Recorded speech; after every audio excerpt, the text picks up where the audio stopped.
Todos, gracias por sintonizar Debates del Bicentenario organizado por el equipo de la Cámara Latinoamericana de Comercio. Mi nombre es Yanela Altuna, soy la conductora de este programa y hoy tenemos como invitados a los candidatos al Congreso Roberto Rodríguez, que postula con el número 15 de Juntos por el Perú, asimismo el candidato Paco Gavidia, que postula con el número 30 de Alianza para el Progreso. Buenas tardes, candidatos. Buenas tardes. Muchas gracias por la invitación. Y muchas gracias por aceptar nuestra invitación. También queremos agradecer a todas las personas que están unidas a nuestra transmisión en vivo. Y ahora quiero hablarles un poco sobre el objetivo del programa y cómo va a ser la dinámica del debate. Primero, tenemos como objetivo brindar un espacio para que las personas puedan escuchar las propuestas de los candidatos a las elecciones 2021 y debatir diferentes puntos de vista de forma incisiva, pero siempre respetuosa. La dinámica consistirá en 3 secciones de los temas más relevantes de este año y finalizamos dando espacio para que cada candidato formule una pregunta a su contendor. Asimismo, tendremos preguntas de conocimiento general. Instamos, por favor, a los candidatos a respetar los tiempos del debate para que este programa pueda desarrollarse de forma óptima.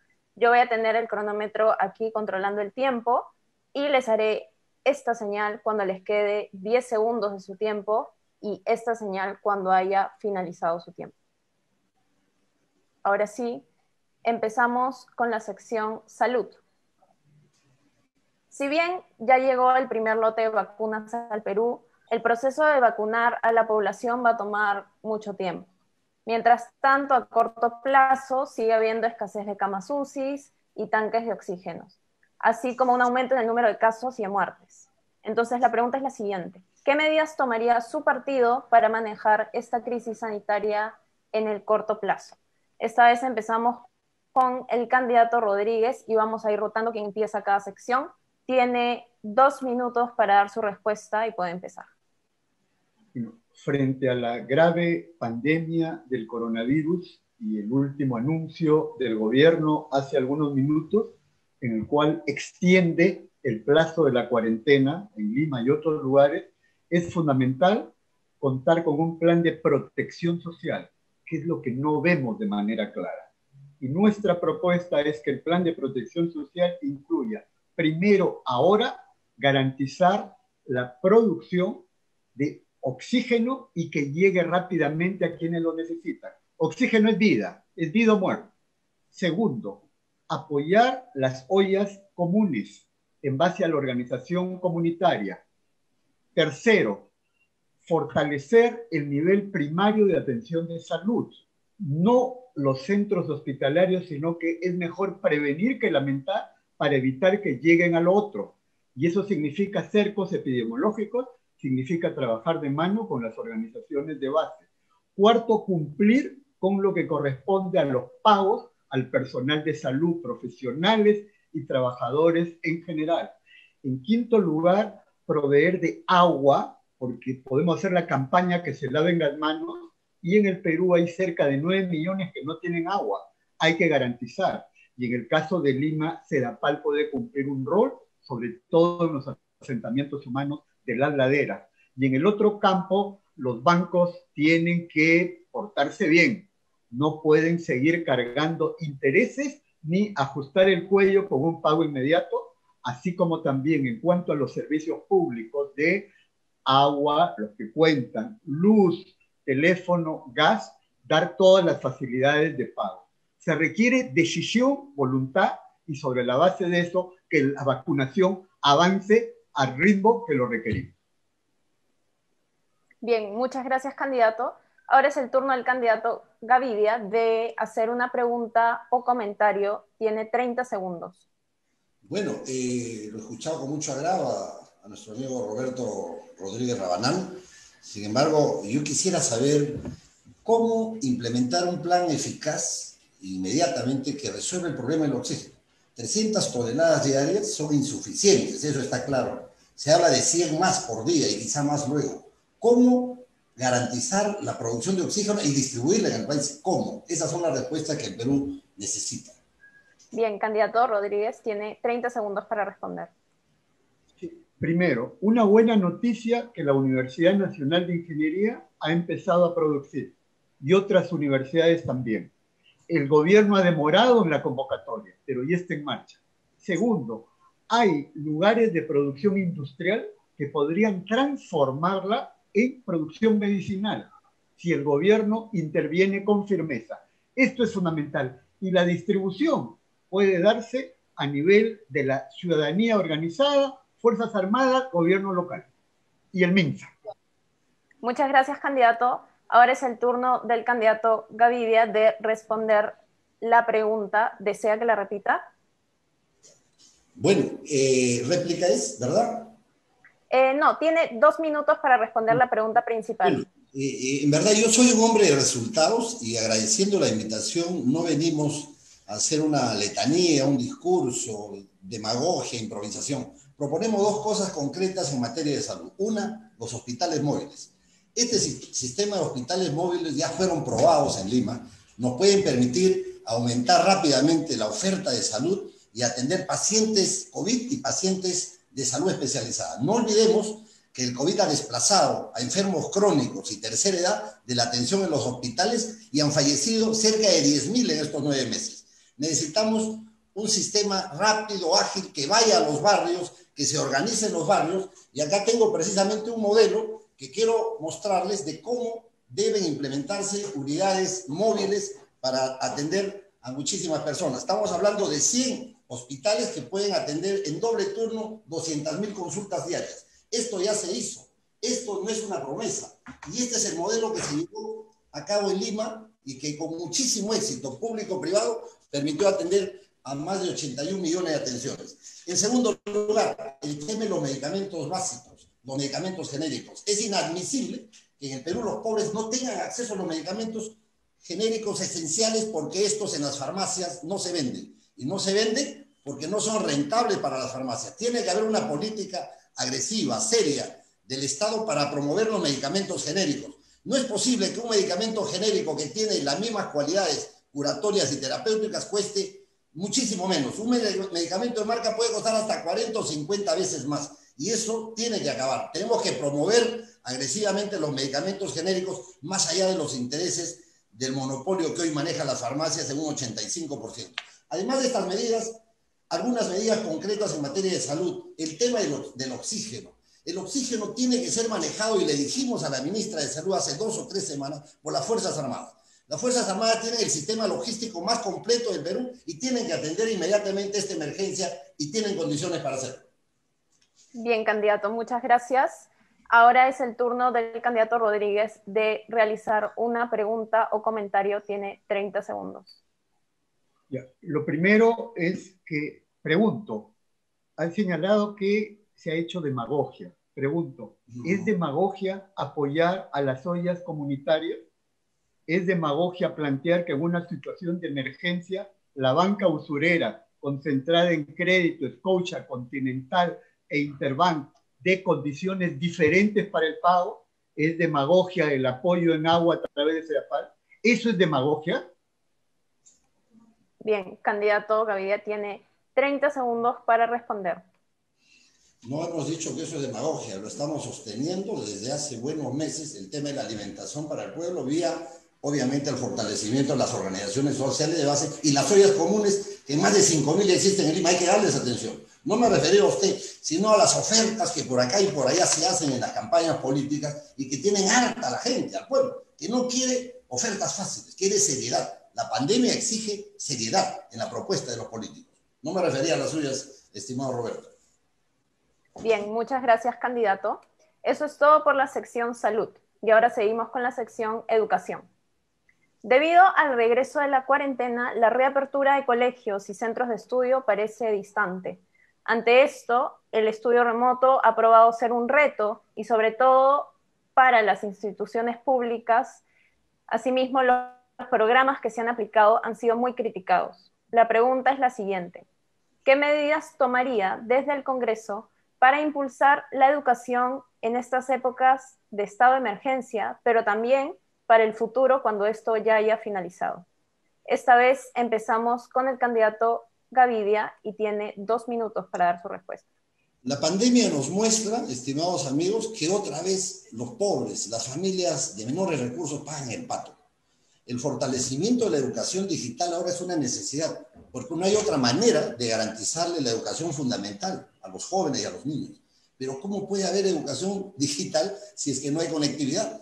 El 40% de los hogares en Lima no tienen acceso a Internet, y esto supone 500 o 600.000 familias en Lima. Y en el país la cifra es mayor. El 60% de las familias del Perú no tienen acceso a Internet. Entonces, ¿cómo vamos a hacer educación digital y cómo nos vamos a proyectar al futuro? Puede ser un año 2021 otra vez perdido, como el anterior para muchos jóvenes, y los años perdidos en educación ya no se recuperan. ¿Qué proponemos? Que se garantice la Internet para los hogares pobres de Lima y el país, y que se subvencione, entiéndase bien. Esta es una inversión lo que se tiene que hacer para que los hogares, en ese número que he señalado, tengan acceso a Internet. Y en segundo lugar, la tarifa plana. Las tarifas planas se han negociado desde el Estado con los proveedores privados en Chile y en otros países, y en el Perú, nada. Tiene que haber una actitud más seria, más vigilante, más decidida, más agresiva del Estado para apostar por la educación, porque así como estamos, vamos a tener un 2021 otra vez perdido para muchas familias. Igualmente los espacios públicos, ya lo hicimos en años anteriores de los espacios locales, de gobiernos locales. Las plazas y los espacios públicos deben tener conectividad vía Wi-Fi a Internet. Eso puede generar, obviamente, una buena práctica, familiarización, conexión de las familias con la Internet y finalmente la alfabetización digital, que ya lo hicimos también con un sistema Muninet de escuelas itinerantes a lo largo de Lima que llevaron educación digital a pobres, a gente de todas las condiciones sociales, a adultos, a niños, etc. Tenemos que hacer una campaña nacional que permita que las nuevas tecnologías indispensables hoy y en el futuro lleguen a la mayoría de hogares peruanos. Muchas gracias, candidato. Ahora es el turno del candidato Rodríguez de hacer una pregunta o comentario. Tiene 30 segundos. Primero, ¿estaría de acuerdo que el Internet sea considerado un derecho humano fundamental? En segundo lugar, ¿estaría de acuerdo con que en lo inmediato se promoviera un plan de capacitación en la educación digital al profesorado? Y en tercer lugar, ¿estaría de acuerdo en la prioridad de infraestructura educativa? Por supuesto, lo que usted señala, estimado Roberto, los profesores que son eslabón clave en la cadena del valor educativo tienen que ser fortalecidos en sus capacidades. Por eso nosotros hablamos de una campaña, una movilización nacional en pro de acercar las nuevas tecnologías a las personas, a todas las familias. Ese debe ser finalmente el objetivo en el cortísimo plazo. De otra manera, ¿cómo van a trabajar? ¿Cómo van a estudiar? ¿Cómo van a vivir en esta nueva era de tecnología digital? Las familias. Tenemos que hacer una aproximación rápida, veloz, para que las nuevas tecnologías les tengan al alcance de las mayorías. Bien, muchas gracias, candidato. Ahora es el turno del candidato Rodríguez de responder la pregunta principal. ¿Desea que la repita? No, me queda clara. ¿Sí? Tiene 2 minutos. Correcto. Lo primero, hay que garantizar una educación universal y de calidad. No puede ser que, sobre todo en las situaciones de crisis, los más afectados sean las mayorías nacionales y los privilegiados sigan siendo los hijos ligados a los monopolios, oligopolios o los que tienen plata como cancha. No, tiene que ser universal y equitativo. Y en ese sentido, el Internet debe ser considerado un derecho humano fundamental. 2, la capacitación docente no puede ser con un criterio tecnocrático, sino en valores, porque eso hay que fundamentarlo, mantenerlo en la lucha contra la corrupción y al mismo tiempo que los propios profesores sean claves en el proceso de autocapacitación. Y finalmente, en una mirada mayor, requerimos una reforma integral, afirmando la educación pública, regulando la educación privada y desterrando la educación con fines de lucro que ha dado lugar a grandes negociados de un grupo pequeño. Bien, muchas gracias, candidato. Ahora es el turno del candidato Gavidia de realizar una pregunta o comentario. Tiene 30 segundos. Bueno, si la Internet es un derecho fundamental, la educación es un derecho fundamental. La Internet, creo yo, y esta es la pregunta, es un instrumento, una herramienta que la tecnología nos trae para educarnos. En consecuencia, yo le pregunto si la Declaración de Derechos Fundamentales en la Constitución nos otorga ya derechos a las personas, o esto es un mundo de ficción y de irrealidad. Bien, candidato, tiene 30 segundos para responder. Acá no hay ficción ni realidad. La brecha digital es notoria entre la ciudad y el campo y entre los sectores más pudientes y los menos pudientes, en primer lugar. Y en segundo lugar, algo fundamental. Se ha descuidado la educación pública por quienes han capturado el Estado y simplemente han logrado exoneraciones para ellos y no invertir a favor de la población. Eso tiene que cambiar. Bien, muchas gracias, candidato. Eso ha sido todo por la sección Educación. Ahora seguimos con la sección Economía. Actualmente nos encontramos enfrentando una crisis económica con tasas muy altas de desempleo e informalidad. Ante esto, se ha tomado medidas desde el Congreso como aprobar la ley del retiro de fondos de los afiliados de la ONP. Sin embargo, esta ha sido muy debatida y recientemente el Tribunal Constitucional declaró fundada la demanda inconstitucional planteada por el Ejecutivo. Entonces, la pregunta es la siguiente. ¿Qué medidas implementaría su partido desde el Congreso para salvaguardar la economía del país y de todos los peruanos? Esta vez empezamos con el candidato Rodríguez y tiene 2 minutos para responder. Bueno, lo primero, en términos generales es fundamental que el Estado pueda apoyar en particular a las micro y pequeñas empresas que representan la mayoría. No puede ser, tal como ocurrió el año pasado con el programa Reactiva Perú, que el grueso del crédito y manejado en un 98% por el oligopolio de los bancos fuera a la gran empresa y la microempresa recibiera migajas. Esto tiene que invertirse. El anuncio que ha hecho el gobierno ahora del fondo para pequeña y microempresa no debe quedar en el discurso, sino ser una realidad. Prioridad a la micro y pequeña empresa. Segundo, un apoyo a la agricultura familiar y comunitaria, que es la mayoría en nuestro país. En tercer lugar, generar las mejores condiciones para que ese grueso de la población que esté en la informalidad pueda tener condiciones de laborar. Y esto no es un tema administrativo ni legal, sino es un tema de inclusión social. Y en cuarto lugar, más que medidas sueltas, se requiere una profunda reforma del sistema de pensiones. Para financiar todo esto hay que ponerle el acento en los impuestos directos y no en los indirectos. Y adicionalmente, como lo están haciendo muchos países de Europa y Sudamérica, incorporar un impuesto extraordinario a las grandes fortunas, a los multimillonarios de nuestro país. No puede ser que los que menos tienen, proporcionalmente a través del IGB, carguen con todo. Y lo otro, eliminar todo tipo de exoneraciones. Grandes empresas mineras, agroexportadoras y las universidades con fines de lucro que han hecho plata como cancha, y eso tiene que ser rechazado, claramente. Bien, muchas gracias, candidato. Ahora es el turno del candidato Gavidia de realizar una pregunta o comentario. Tiene 30 segundos. La pregunta que le haría es ¿cómo visionas tú y el partido al que representas la relación entre la minería y la agricultura, tan complicada en el desarrollo del país y que ha generado tantos conflictos? ¿Ustedes apuestan por la agricultura excluyendo la minería? ¿Cuál es su posición al respecto? Bien, tiene 30 segundos para responder. Sí, la respuesta es muy simple. No podemos depender de las actividades extractivas exclusivamente, sino que hay que avanzar a un proceso de diversificación productiva, donde la industria tiene un rol importante y donde la minería y la agricultura, en un plan de zonificación económica, en un plan de ordenamiento territorial, van a tener su rol. Somos pro inversión, no contraponemos agricultura y minería, pero decimos minería sí, pero no así. No queremos prepotencia. Bien, muchas gracias, candidato. Ahora es el turno del candidato Gavidia de responder la pregunta principal. ¿Desea que la repita? No, está bien, la entiendo.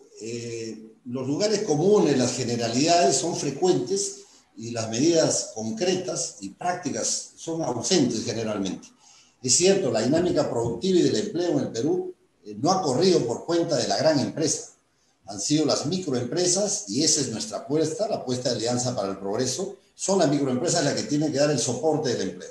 No olvidemos que estas unidades pequeñas generan 13 millones de empleos en el Perú, y son el 95% de las empresas que no accedieron al crédito del Estado, sino una porción ínfima. Por supuesto que tiene que haber, como una medida concreta, la redistribución del financiamiento público en las épocas de crisis como esta, para que por lo menos 1 millón de estas pequeñas unidades productivas accedan al crédito. En segundo lugar, la canalización del crédito. Los bancos están de espaldas y ausentes a las necesidades de la microempresa. Tenemos que crear los canales productivos y financieros. Ahí tenemos las Seripymes, y la propuesta de César Acuña en esta materia es hacer que el Banco de la Nación, que es una extensa red de más de 3.000 agencias en el Perú, se convierta en una banca promotora y de fomento para la pequeña y microempresa. ¿Por qué no utilizar el Banco de la Nación como una ventanilla de reactivación? En tercer lugar, el incremento de la compra del Estado.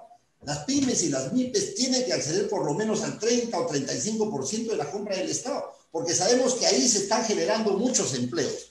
En sexto lugar, también el mejoramiento de las capacidades de la microempresa, atando el financiamiento, la capacitación y la formalización. No olvidemos que de las 2,5 millones de unidades microempresariales, 1.250.000, o sea, la mitad son informales. Y eso tiene que ver con las propuestas y las iniciativas que se pueden dar en el campo de la formalización. Una formalización que busque encontrar ventajas para quien se acoge a la regla de la formalidad. Bien, muchas gracias, candidato. Ahora es el turno del candidato Rodríguez de realizar una pregunta o comentario. Tiene 30 segundos. Bueno, es positivo que estemos de acuerdo en el programa de compras estatales y lo del Banco de la Nación. Mi pregunta es concreta. Se afirma que hay que priorizar a las MIPES y que la gran empresa se ha llevado la mayor parte de la torta. Mi pregunta concreta es, ¿estaría de acuerdo APP con eliminar las exoneraciones tributarias a las grandes mineras, a las agroexportadoras y especialmente a las universidades con fines de lucro? Bien, candidato, tiene 30 segundos. Por supuesto que sí. Todas las medidas económicas que vayan en pro del beneficio de la población y de mejorar, por supuesto, las arcas públicas son bienvenidas y hay que ponerlas en revisión. Por supuesto que sí. En relación a las universidades, no olvidemos que esta exoneración a la educación tiene muchos años y muchas décadas ya, y hay que evaluar el impacto de aplicar el impuesto general a las ventas a la educación en los costos de las pensiones. No tiene que ser medidas precipitadas, tiene que ser medidas razonadas, razonables, y que impidan los efectos nocivos que nosotros constatamos. Bien, muchas gracias, candidato, por su respuesta. Eso ha sido todo por la sección Economía y ahora continuamos con la sección Knockout, en la que cada candidato le podrá hacer una pregunta de tema libre a su contendor. Esta vez puede empezar el candidato Rodríguez realizando una pregunta al candidato Gavidia. Tiene 30 segundos para realizar la pregunta. Lo que acaba de afirmar Francisco Gavidia, en el sentido de que está de acuerdo con la eliminación de las exoneraciones tributarias a las universidades con fines de lucro, ¿qué significa?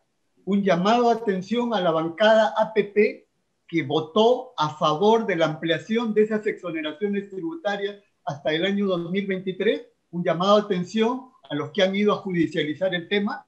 Hay dos discursos, aclare. Encantado. Bien.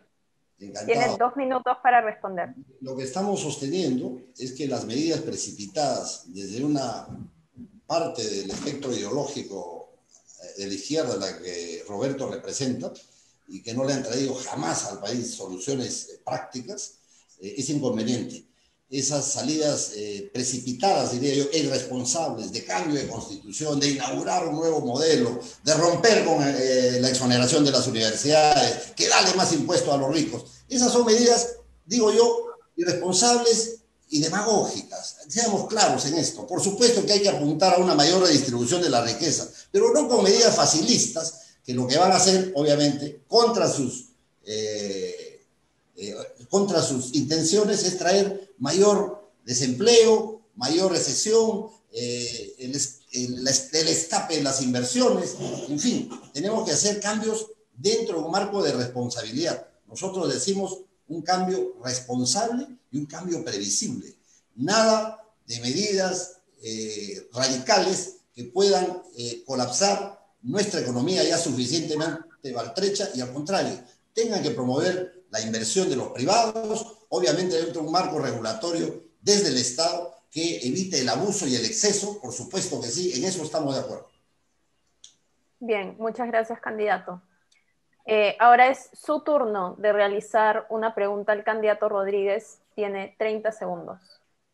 Bueno, yo quería saber si en el plan de gobierno de Juntos por el Perú ya está prevista esta aplicación de impuestos confiscatorios a determinados grupos de la población. ¿Quiénes serían los afectados? ¿Qué medidas en el campo de la estatización y la colectivización ya se tienen planteadas allí? ¿Se van a estatizar algunos recursos hidroenergéticos del país que hoy lo manejan entidades privadas? Hay un plan ya de estatización y de nacionalización de recursos. Eso es lo que quería saber en términos puntuales, ¿no? Bien, candidato, muchas gracias. Ahora es el turno del candidato Rodríguez de responder la pregunta. Tiene 30 segundos. Si respondo brevemente, no Perdón, es ninguna... tiene 2 minutos. Sí, no es ninguna... ¿Tengo 2 minutos? 2 minutos, perdón. Sí. Primero, no es ninguna irresponsabilidad plantear un impuesto extraordinario a las riquezas. Esto se ha planteado en Europa y en Sudamérica, en países con gobierno de signo ideológico diferente, como el de Bolivia, Argentina y el de Colombia. No es un tema ideológico, sino de necesidad social de la emergencia. ¿A quiénes se aplicarían? En el Perú hay 5 grandes grupos, 30 grandes millonarios que concentran cerca de 25.000 millones de dólares. Entre ellos el grupo Rodríguez Pastor, de las boticas del monopolio del 85% que aludió, el Banco de Crédito, el Continental de la Banco Surera, entre otros. Se les va a aplicar a ellos exclusivamente, no a las clases medias. Eso en primer lugar. En segundo lugar, no hay un plan de estatización. Hay un plan de apoyo al empresariado, que el empresariado esté tranquilo, el empresariado que invierte y no se va su plata a paraísos fiscales. El empresariado honesto y no el club de la construcción. Y realmente el amigo Gavidia, con su pregunta, va por el lado de la defensa de la Constitución fujimorista. Yo a Paco no lo había conocido en esos andares y tampoco lo había conocido en esta defensa de la banca usurera. Yo creo que eso tiene que cambiarse. Y sobre la base de eso necesitamos una reforma tributaria integral. El Perú está entre los países de menor presión tributaria y para ello tiene que haber un sinceramiento, en particular en el tema de los impuestos directos y, repito, eliminar las exoneraciones tributarias y combatir a la corrupción, que en 4 años se ha llevado 72.000 millones de soles y se han hecho a la vista gorda frente a eso todos los gobiernos. Bien, muchas gracias, candidato. Eso ha sido todo por la sección Knockout. Y antes de finalizar nuestro programa, queremos hacer un par de preguntas de conocimiento general. Empezamos con el candidato Gavidia. La pregunta es la siguiente. ¿Cuántos ministerios existen actualmente bajo la presidencia del Consejo de Ministros? 17, ¿no? No, 18 ministerios. Ahora la pregunta al candidato Rodríguez. Por favor, nombre 3 organismos autónomos del Estado peruano. El Banco Central de Reserva, los organismos reguladores, OCINER, MIN, OCIPTEL, etc. Bien, muchas gracias, candidato. Muchas gracias. Seguro, entre otros. Sí. Como 10. Sí, hay varios, por eso la pregunta eran 3. Ahora quiero agradecerles a ambos candidatos. Eso ha sido todo por el debate de hoy. De nuevo, agradecer a los candidatos por participar en este debate, al candidato Paco Gavidia, número 30 de Alianza por el Progreso, y al candidato Roberto Rodríguez, número 15 de Juntos por el Perú. Si desean dar unas últimas palabras para despedirse del público, podría empezar el candidato Gavidia. Solamente agradecer y esperar que estos tiempos de pandemia, difíciles, dolor y muerte, incertidumbre en el país, nos conduzcan a tomar buenas decisiones también en el ámbito político. La política, desgraciadamente, ha estado a la saga de las necesidades del país, los políticos en general y el Estado, y necesitamos provocar ese reencuentro y abrir una nueva etapa de desarrollo y de enfrentar en primer lugar esta difícil situación de la pandemia con el Perú unido, no con el Perú dividido, que es lo que siempre hemos tenido desde los primeros años de la República. Necesitamos un país ya no en fracciones, en grupos políticos desencontrados y que priorizan sus intereses por encima de los intereses de la nación. Tenemos que ser responsables en esos términos y obviamente abrir una nueva etapa, ojalá de desarrollo, de progreso, de equidad también y de justicia, también de oportunidades a la que nadie se niega en el Perú. Bien, muchas gracias, candidato. Ahora unas palabras de despedida de parte del candidato Rodríguez. En primer lugar, mi solidaridad con todas las familias afectadas. Yo tengo cercanamente varios fallecidos y en situación delicada. Segundo, renovar mi compromiso de apoyo a las ollas comunitarias, que tengo una relación de larga data desde hace 3 décadas. En tercer lugar, el llamado al amplio consenso nacional. Yo coincido con Francisco Gavidia, el Perú no puede estar dividido, pero desde 1821 quienes dividieron al Perú fueron los criollos que secuestraron nuestra independencia, que se enriquecieron, dejaron de lado la solidaridad y en las últimas décadas, a través de sus bancas y sus grandes empresas, hacen lo que quieran. Este Estado capturado por Fujimori, por Toledo, García, Humala, Kuczynski y Vizcarra, debe quedar atrás. Es la hora de la solidaridad, un nombre que recuerda a Francisco Gavidia, y no de lucro. Eso es algo fundamental. Humanidad ante todo. Muchas gracias. Soy Roberto Rodríguez Rabanal, candidato número 15 de Juntos por el Perú, por una nueva constitución y en base al poder ciudadano de las clases populares y medias. Muchas gracias por la invitación. Muchas gracias, candidato. Asimismo, agradecer a todas las personas conectadas en nuestro en vivo de Facebook. Queremos invitarlos a seguir nuestra fanpage para que puedan ver los siguientes debates. De la misma forma, invitarlos a informarse sobre los candidatos y los planes de gobierno de cada partido para que tomen la mejor decisión estas elecciones 2021. Mi nombre es Yanela Altuna, muchas gracias nuevamente y nos vemos en el próximo programa de Debates del Bicentenario.